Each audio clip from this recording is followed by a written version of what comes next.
Hey everybody. I hope everyone's doing well. I hope you're staying safe during this pandemic, during all the protests, which sad to have to say that. Yeah, I hope you guys are all doing well. Before this channel can continue to resume its normalcy and all the uploads and stuff, which I know I've been gone for a minute, but I'm trying to work something out there. But I needed to talk about this, not just because I felt strongly about it, but I think it's something that everyone should feel strongly about. So yeah, something I wanted to talk about. And in the fashion of how I tell my tales in this video, I'm gonna actually tell you a short story. Now this story doesn't have anything to do with police brutality or violence, so don't feel like you need to walk into this fearful that something happened to me. Thankfully, nothing has happened to me or any of my family members that I can remember. But this is a story about the way that people react. So, I work at a store, a grocery store to be more specific. And when I was working there, I believe it was over the summer. No. Whatever, it doesn't matter. It was last summer.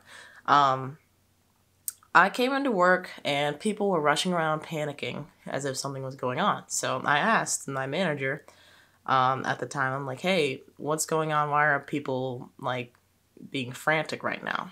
And she told me that one of my coworkers had driven into work and there was a kitten stuck near her engine block. And I believe it was more than one kitten. There might have been like 2 or 3.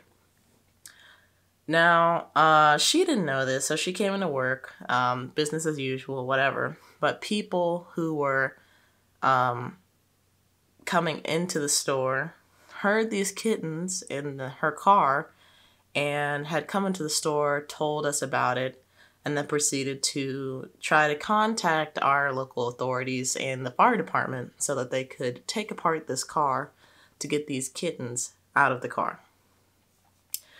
Now, I, just showing up to work, see that something is obviously going on. Their fire truck was already there by the time that I had gotten there, so I parked on the far side of the road to try to not obstruct their way to this car, which they seem to be going towards. And I'm thinking, like, obviously this is not a bomb, because if this was a bomb, people would be out of here. Nobody would be here. But the fact that people are distancing themselves away from this car is a little weird. So I come in, she tells me, she catches me up on all this. And my first reaction to her explaining what's going on is, wow, like this is a lot to go through to get a kitten out of a car. Now, I'm not saying it should have been left in the car. I'm just like, wow, this is a lot. I didn't expect that this whole like scene that I'm seeing play out is because a kitten was stuck in a car. I thought somebody was injured, like an actual person, and something was going on, but it was just a kitten that was stuck in a car. Now, unfortunately, I think all but one kitten had died, and my manager went on to explain, like, oh, since the kitten's been so far away from its mom, like, now the kitten will be able to go back, because the mom is going to see it as, like, a different kitten or whatever, and not going to accept it into its family or whatever. I don't know how true that is, but that sounds pretty brutal. So, cats, what the heck is going on there? But, she was saying, like, she was going to take the kitten in, take care of it, do all this stuff. And I can't believe I forgot the craziest part about this story is, the local authorities, I believe it was the sheriff's department was contacted. Nobody showed up from the sheriff's department. And so multiple people went onto Facebook and were saying like, hey, like this department should be ashamed of itself. You didn't show up when this kid was stuck in this car. Like, shame on you. They did this over a cat in a car. So what had me thinking about this was this girl posted a very terribly phrased TikTok, for better or for lack of better terms. where she was talking about the Black Lives Matter movement and protecting animals. And I'm like, if anybody had treated George Floyd with even an ounce of the urgency that these people at the store did, he would probably still be alive. Or at least something would have been done to the people, the officers that murdered him and assisted in murdering him by not doing anything. So I just wanted to share that with you guys so you can see, people care, but they don't apply that same empathy to people of the same race, because we're all part of the human race. Like, if you can apply that to animals, then you can definitely apply that to your neighbor, someone walking down the street, someone running in your neighborhood, someone who's just hustling. Now, of course, I also have to address this so I leave as little stones to be unturned as possible. I do not condone the rioting. I think that, for one thing, thinking about this from a strategic standpoint, as unfortunate as I have to do that, but that's just the way that the media works now, that can be weaponized and has been weaponized against our cause. And for another thing, I am too sympathetic to the fact that people's lives are being destroyed, whether it's Black or whoever. That's just doesn't sit right with me. But I also understand why, at least the people who were actually rioting because they were mad, I can understand why that they were doing that. And I'm probably going to butcher this, so I'm going to link Trevor Noah's video in the description. But the way that he explained it made a lot of sense to me, and I think it'll make a lot of sense to people who keep their minds open about it. But basically what he said was, Black people and just people of color in general, but especially Black people in basically most recent times of America, have had to watch others loot their community, loot their culture, and some areas, and if you live in a bad neighborhood, you watch it happen daily, where police officers just do not respect you, and will take advantage of you because they know they can do it.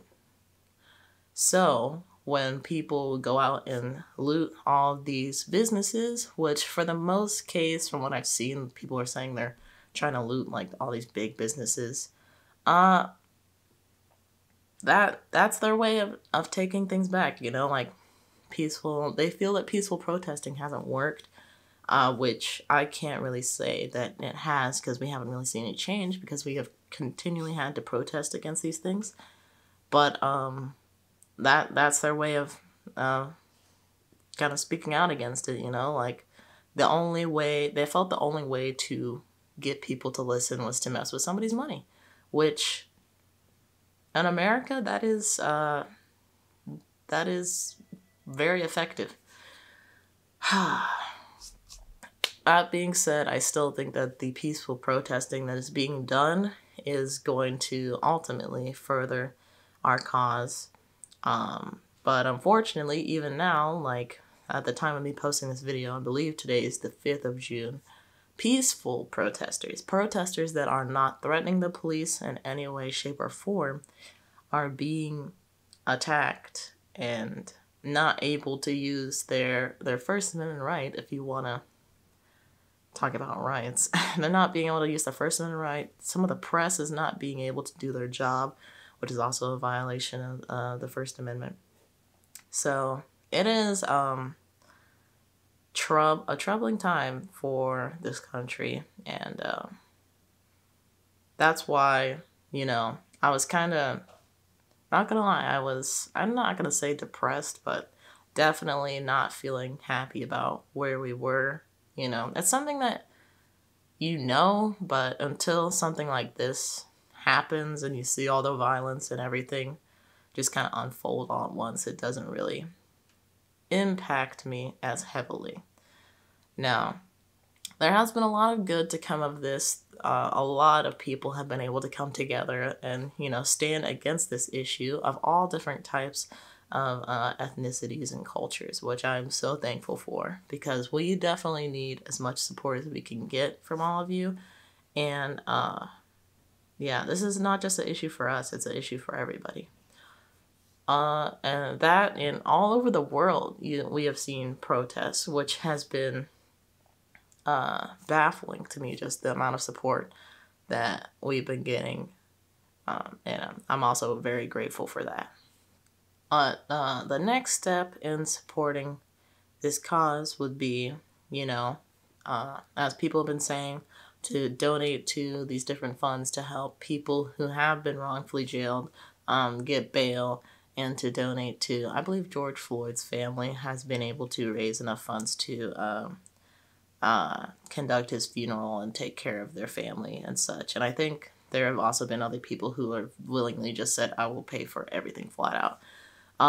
But there are still like so many different funds, so many different bail funds, and just different things that need to be donated to. So I will put that in the description as well.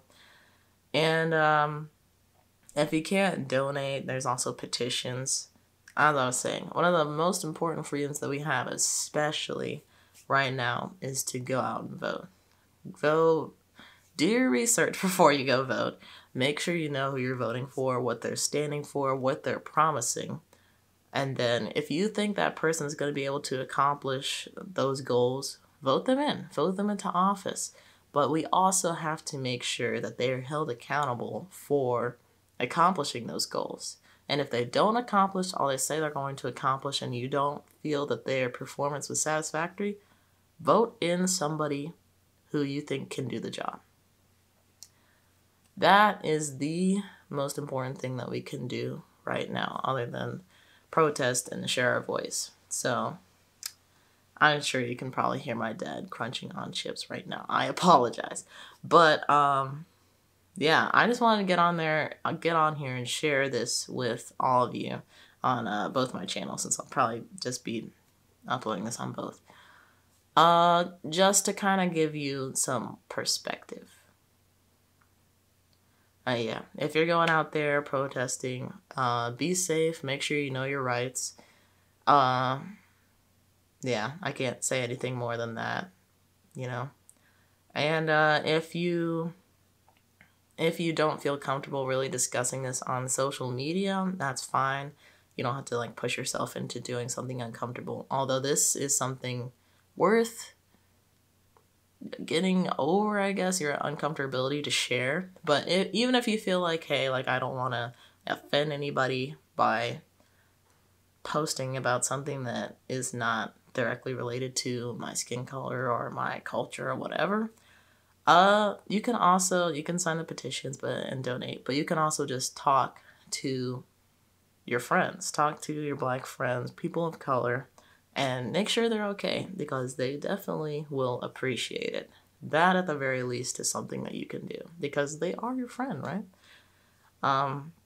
I've had multiple friends reach out to me, and, you know, I didn't know how much that would mean to me until I actually, like, saw that support coming from them, and I really appreciated that. So for those who reached out to me, I want to say thank you. I really appreciate that.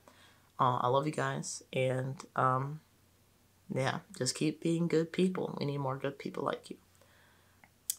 Well, I said my piece. Hopefully, you guys will take some of my messages to heart if you didn't understand our perspective earlier, or just had questions. If you have any questions, you can leave them in the comments below, and I'll try to address them to the best of my ability, although I will say I'm not an expert on all of this, so, you know, this is just a person talking to another person. But, yeah. Thank you guys for always supporting me, especially in times like these. I hope you'll continue to support me. If you, for some reason, don't want to do that, that's fine. That is perfectly fine. Alright. Well, I'll see you guys in the next video with a much, much, much lighter tone. And, yeah. Take care of each other. Be nice to each other. And I'll see you. Peace.